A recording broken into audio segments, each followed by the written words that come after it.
اعوذ باللہ من الشیطان الرجیم بسم اللہ الرحمن الرحیم۔ جیسے کہ آپ جانتے ہیں آج عید الاضحیٰ ہے۔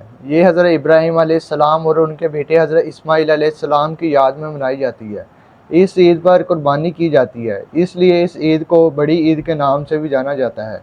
آپ صلی اللہ علیہ وآلہ وسلم نے فرمایا، مسلمانوں کے لیے دو تحفے ہیں، ایک عید الفطر اور دوسرا عید الاضحیٰ۔ صحابہ کرام نے رسول اکرم صلی اللہ علیہ وآلہ وسلم سے پوچھا کہ ان قربانیوں کی کیا حقیقت ہے جو ہم عید الاضحیٰ پر کرتے ہیں؟ آپ صلی اللہ علیہ وآلہ وسلم نے ارشاد فرمایا، یہ آپ کے روحانی اور نسلی باپ یعنی حضرت ابراہیم علیہ السلام کی سنت ہے اور مجھ پر اور میری امت پر فرض کی گئی ہے۔ سب سے پہلے حضرت ابراہیم علیہ السلام نے قربانی کی۔ حضرت ابراہیم علیہ السلام کو رات کو خواب آیا تھا کہ اللہ تعالیٰ نے فرمایا کہ اپنے بیٹے حضرت اسماعیل علیہ السلام کو میری راہ میں قربان کر دو۔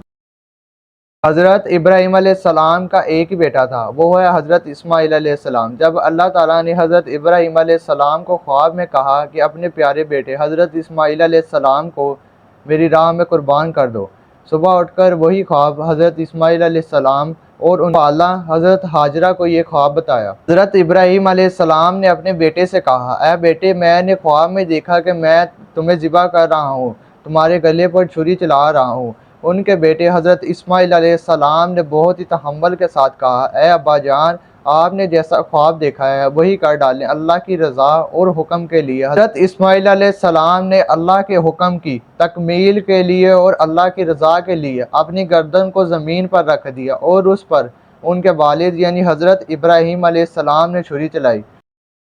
جب آپ نے ذبح کرنے کے بعد دیکھا، حضرت اسماعیل علیہ السلام کی جگہ زمین پر دمبا تھا جو اللہ تعالیٰ نے جنت سے بھیجا تھا۔ حضرت اسماعیل علیہ السلام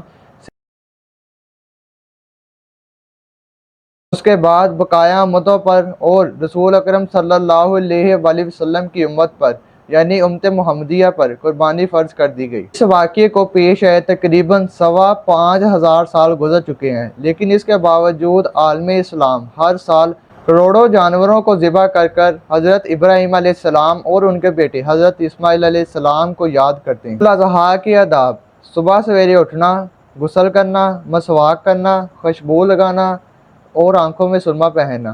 جب آپ نماز پڑھنے کے لیے جا رہے ہوں، ایک راستے سے جانا اور دوسرے راستے سے واپس آنا۔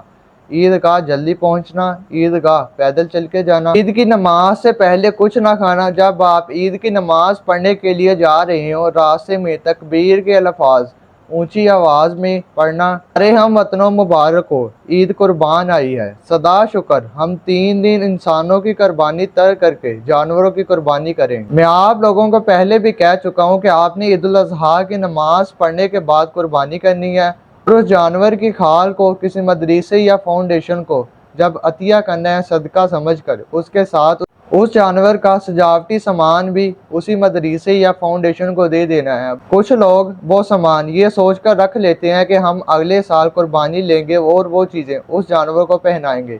اے اللہ کے بندو، اگر اللہ تعالیٰ تمہیں اگلے سال جانور خریدنے کی توفیق دے سکتا ہے تو کیا اس کے سجاوٹی سامان خریدنے کی توفیق نہیں دے سکتا؟